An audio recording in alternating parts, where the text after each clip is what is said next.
کی اس مجلس میں جمعۃ المبارک کی نشست میں آپ حضرات کے سامنے جس عنوان پر لب کشائی کرنے کی سعادت حاصل کرنا چاہتا ہوں وہ ہے خلیفہ ثانی سیدنا حضرت عمر فاروق رضی اللہ تعالی عنہ کی فضیلت اور شان۔ میں دعا گو ہوں اللہ رب العزت کی بارگاہ سے کہ رب کائنات مجھے کلمہ حق بیان کرنے کی توفیق عطا فرمائے اور بعد میں ہم سب کو اس پر عمل کرنے کی بھی توفیق عطا فرمائے۔ سامعین اکرام، سیدنا عمر بن خطاب رضی اللہ تعالی یہ وہ نمایاں شخصیت ہے کہ جن کا سلسلہ نسب 9ویں پشت پر جا کر آقا دو جہاں جناب محمد رسول اللہ صلی اللہ علیہ وآلہ وسلم سے مل جاتا ہے۔ عمر بن خطاب بن نفیل بن عبد العزى بن رواح بن عبداللہ بن قرط بن رواح بن عدی بن قاب بن لوئی بن غالب بن فہر بن مالک 9ویں پشت پر جا کر ان کا سلسلہ نسب آقا دو جہاں سرکار دو عالم صلی اللہ علیہ وآلہ وسلم سے مل جاتا ہے۔ سیدنا عمر فاروق رضی اللہ تعالیٰ عنہ کی ایک امتیازی اور نمایاں خوبی یہ بھی ہے کہ پیغمبر کائنات صلی اللہ علیہ وآلہ وسلم نے ان کے ایمان لانے کی اللہ سے دعائیں کی۔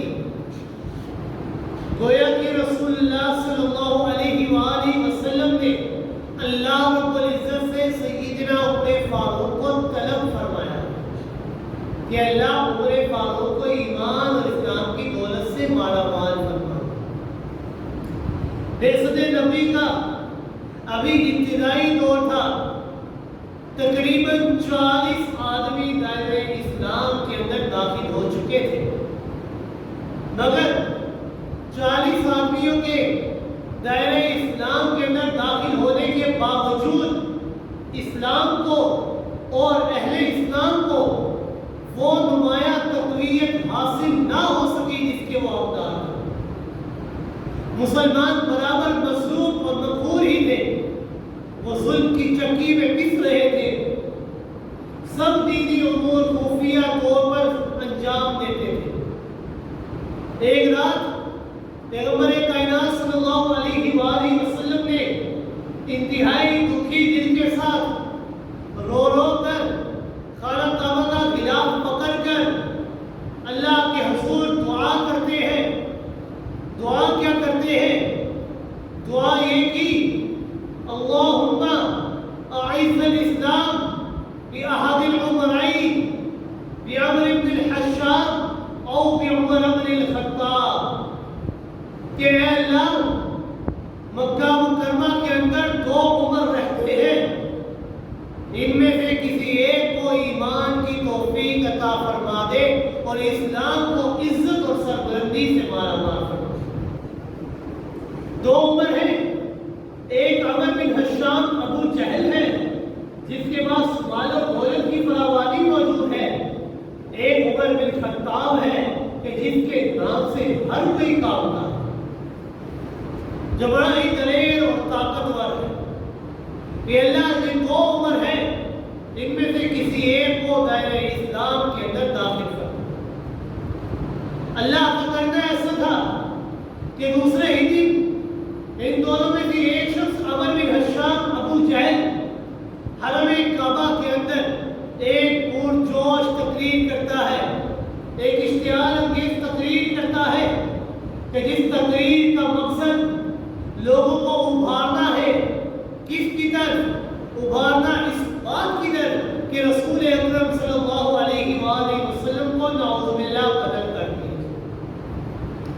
لوگوں کو ابھارنا ہے، اور اللہ کا کرنا ایسا تھا کہ عمر بن حشام کی تقریر کا سب سے زیادہ اثر جس شخصیت پر ہوتا ہے وہ ہے عمر بن خطاب رضی اللہ عنہ۔ کہ سب سے زیادہ اثر اس کی تقریر کا عمر بن خطاب کو ہوتا ہے۔ عمر بن خطاب رضی اللہ تعالی لات و عزا کی قسم کھا کر اعلان کرتے ہیں کہ میں اس وقت تک چین سے نہیں بیٹھوں گا کہ جب تک کہ میں محمد رسول اللہ صلی اللہ علیہ وآلہ وسلم کو نعوذ باللہ قتل نہ کروں۔ پھر ہاتھ میں ننگی تلوار لے کر اس ارادے بد سے نکل کھڑے ہوتے ہیں۔ اللہ کے فرشتے آسمانوں پر بیٹھے یہ منظر دیکھ رہے ہیں اور حیران ہوتے ہیں کہ آقا دو جہاں نے دعا کیا کی کہ دو عمر ہیں، ان میں سے ایک کو دائرہ اسلام میں داخل کر دے، اسلام کو تقویت مل جائے گی، عزت مل جائے گی، عظمت مل جائے گی، بلندی مل جائے گی۔ دعا کی دو میں سے کسی ایک کو دائرہ اسلام میں داخل کرو۔ اثر کیا ہوا؟ ایک قتل کی طرف ابھارتا ہے تو دوسرا قتل کی راہ میں گامزن ہو جاتا ہے۔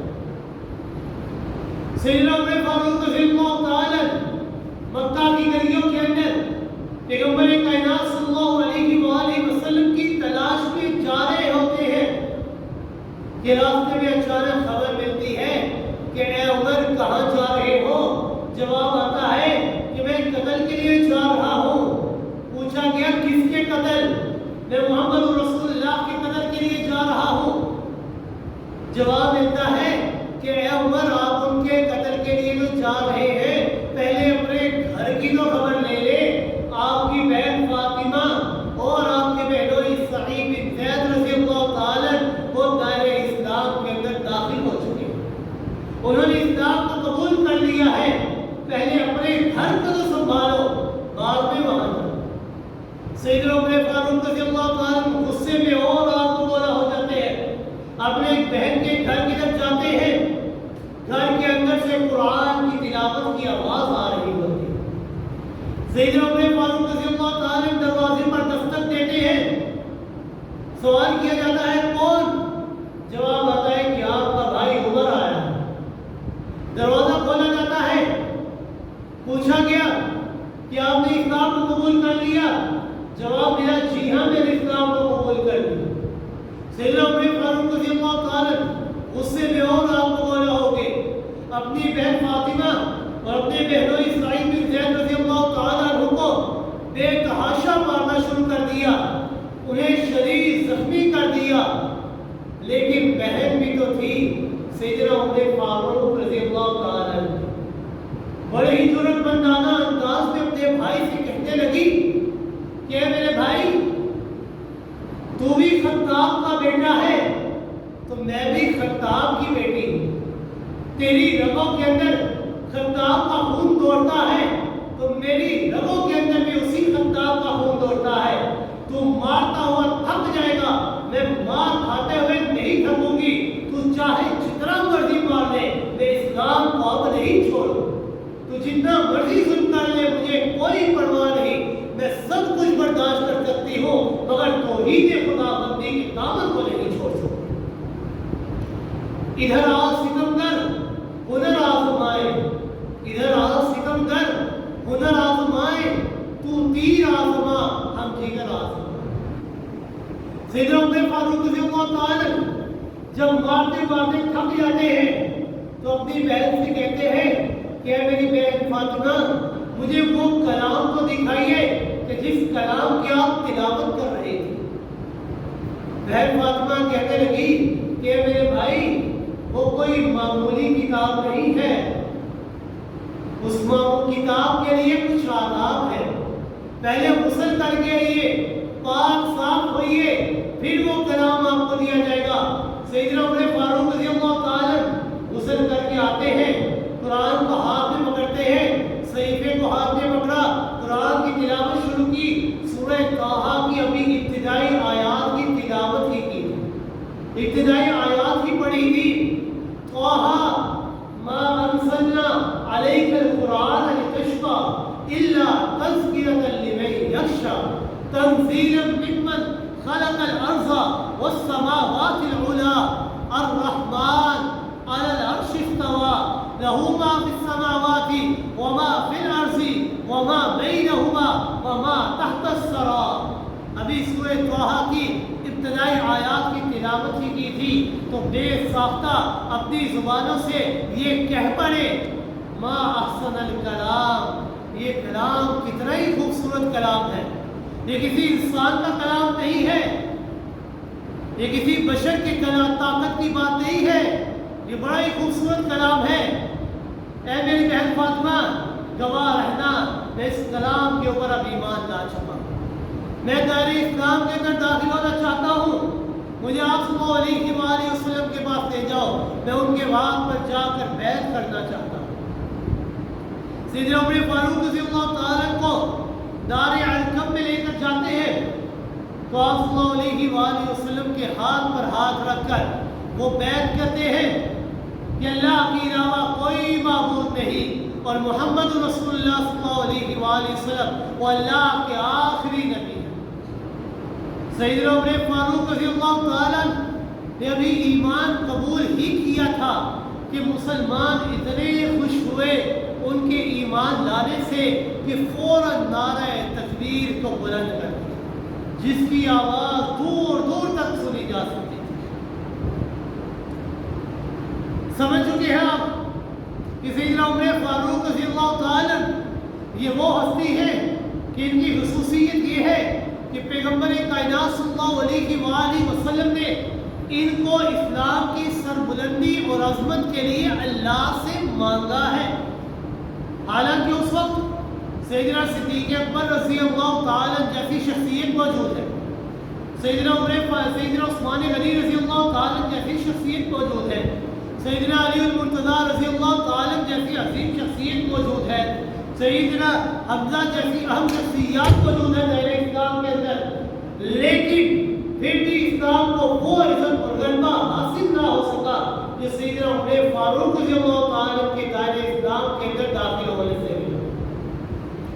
آپ صلی اللہ علیہ وآلہ وسلم نے پورے مکہ مکرمہ کے اندر 2 آدمیوں کا چناؤ رکھا، پھر آخری چناؤ اللہ کے اوپر چھوڑ دیا، پھر اللہ رب العزت نے ان 2 میں سے عمر بن خطاب رضی اللہ تعالیٰ کو دائرہ اسلام کے اندر داخل کر دیا اور اسلام کو عزت بخشی، اسلام کو عزتوں سے مالا مال کر دیا۔ پھر توحید خداوندی کے اندر ایسی طاقت آئی کہ توحید خداوندی کی تبلیغ علی الاعلان ہونے لگی، نماز کے لیے اذان دینے کا حکم دیا گیا۔ سیدنا عمر فاروق نے فرمایا کہ اب یہ نماز چوری چھپے نہیں ادا کی جائے گی، اب بیت اللہ میں جا کر علی الاعلان نماز ادا کی، کوئی روکنے والا نہ تھا۔ تو یہ کہنا بالکل وجہ ہوگا کہ دیگر تمام صحابہ وہ مرید بن کر آئے ہیں اور سیدنا عمر فاروق رضی اللہ تعالیٰ کو مراد بن کر آئے۔ دوسروں کو خود اسلام کی طرف ہوئی ضرورت محسوس ہوئی، عمر وہ ہے کہ اسلام کو ان کی ضرورت محسوس ہوئی۔ دوسرے صحابہ طالب بن کر آئے، عمر وہ ہے جو مطلوب بن کر آئے۔ یہ سیدنا عمر فاروق رضی اللہ تعالیٰ کی خصوصیت ہے اور کسی کی نہیں۔ سیدنا عمر فاروق رضی اللہ تعالیٰ کی ایک نمایاں خوبی یہ بھی ہے کہ آپ محدث اور ملحد بھی تھے۔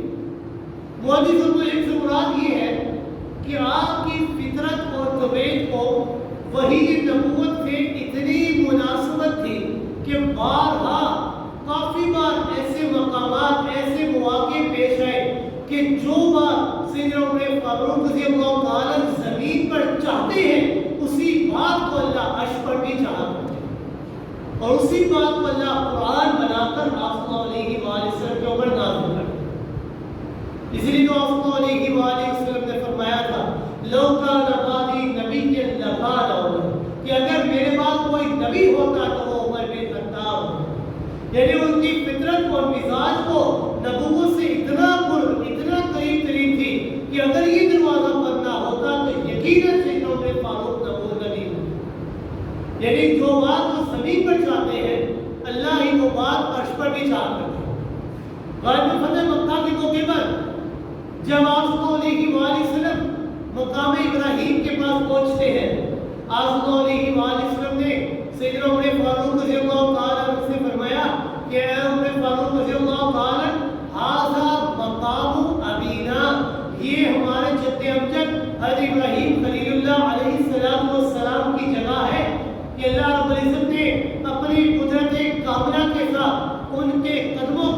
اس پتھر کے اوپر ثابت کر دیا، ان کے قدموں کو سخت کر دیا ہے۔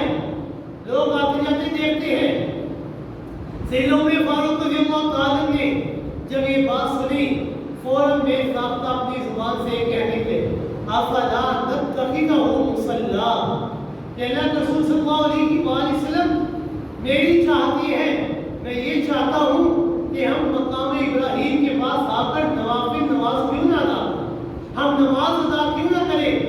تو آپ صلی اللہ علیہ وآلہ وسلم نے فرمایا کہ اے عمر، چاہت تو میری بھی یہ ہے، لیکن دین بنانا یہ میرا کام نہیں ہے، یہ اللہ کا کام ہے۔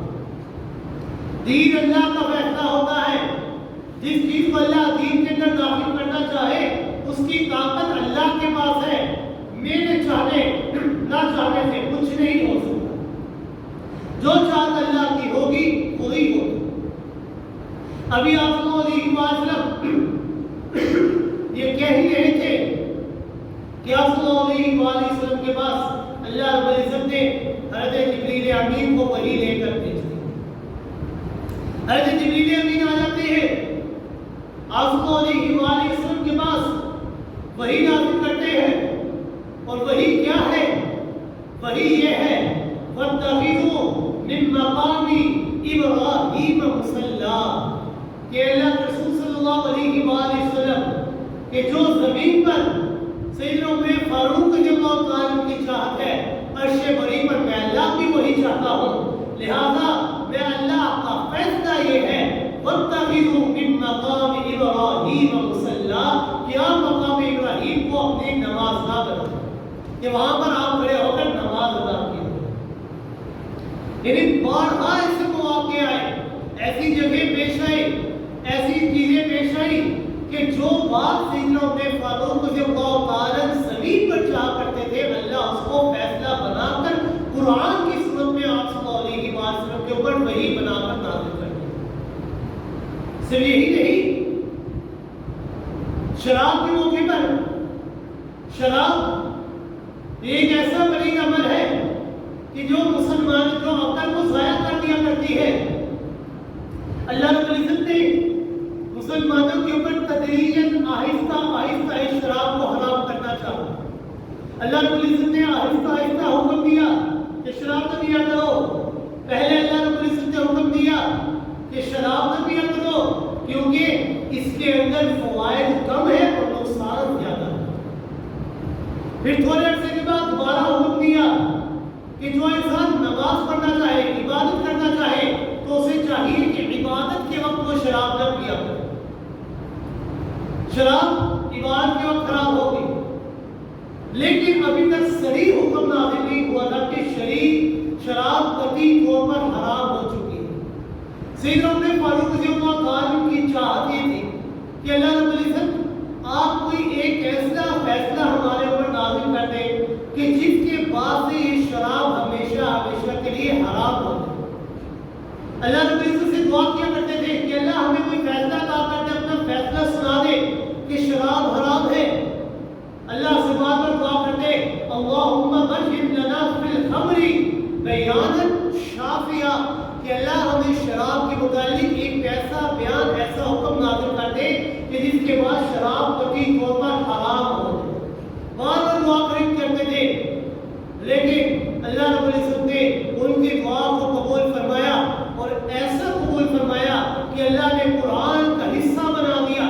سورہ مائدہ 7واں سپارہ آیت نمبر 90 کے اندر اللہ نے شراب کو قطعی طور پر حرام کر دیا، فرمایا یا ایھا الذین آمنوا انما الخمر والمیسر والانصاب والازلام رجس من عمل الشیطان فاجتنبوہ لعلکم تفلحون، کہ ایمان والو شراب، جوا، یہ ساری چیزیں یہ حرام ہو چکی ہے، یہ شیطانی اعمال ہے، لہذا تمہیں چاہیے کہ ان سے اپنے آپ کو بچاؤ۔ یہ جو شیطانی اعمال ہے، تم نے شیطانی اعمال نہیں کرتے، وہ اعمال کرتے جو میں اللہ کی رضا مانے۔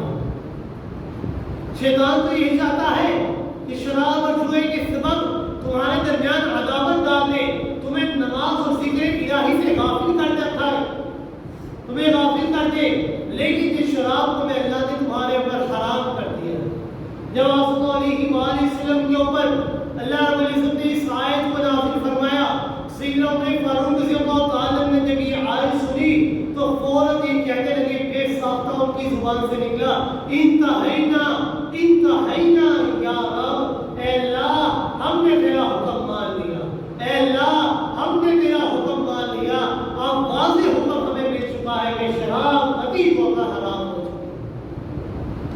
یعنی بارہا ایسے مواقع پیش آئے کہ جو بات سیدنا عمر فاروق رضی اللہ تعالیٰ زمین پر چاہا کرتے تھے، اللہ ہی وہ بات عرش پر چاہا کرتے تھے۔ صرف اتنا ہی نہیں، تخلیق انسان کے جو مراحل ہیں، اللہ رب العزت نے ان مراحل کو